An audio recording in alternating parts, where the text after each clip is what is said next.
驚險爆裂動作，演員親身上陣，幕後主謀絕對意想不到。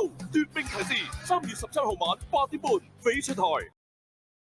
大家好，歡迎收睇 A&D Channel。TVB 即將播放新劇《奪命提示》，今日就同大家講下呢一套新劇。《奪命提示》係屬於時裝警匪動作懸疑劇，會承接彼此無間道嘅檔期，由3月17號星期一開始，周一至周五夜晚8點半喺翡翠台播映。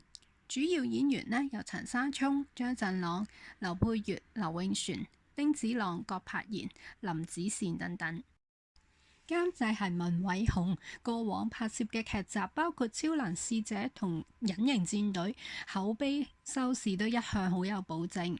嚟到最新嘅劇集《奪命提示》，阿 Jess 除咗繼續加入大量令人血脈沸騰嘅招牌打鬥、爆破、槍戰同埋追逐嘅場面，仲加入咗好重嘅懸疑元素，落喺人工智能手機助理不停發放嘅神秘訊息上邊。TVB 近年好少有自家製嘅長劇，今次《奪命提示》嘅集數都有30集，算係偏長。早喺2023年年頭已經開始拍攝，拍到5月殺科。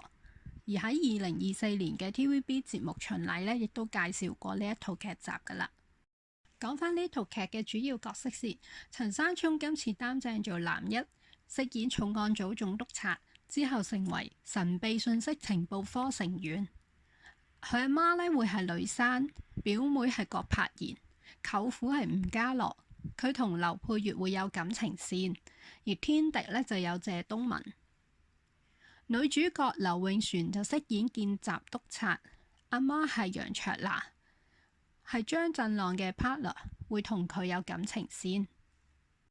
呢套劇仲有其他嘅賣點，包括 AI 人工智能加盟是敵是友呢一個作為宣傳嘅重點。劇入邊嘅人工智能手機助理不停發放神秘訊息，大 sell 懸疑，食正最近 AI 嘅熱潮。另外 Jess 繼上次喺隱形戰隊之中將劉永璇同劉佩玥打造成最強組合之後，今次再搞新意思，安排新加入嘅郭柏妍，佢分別會拍住劉佩玥同埋劉永璇出動。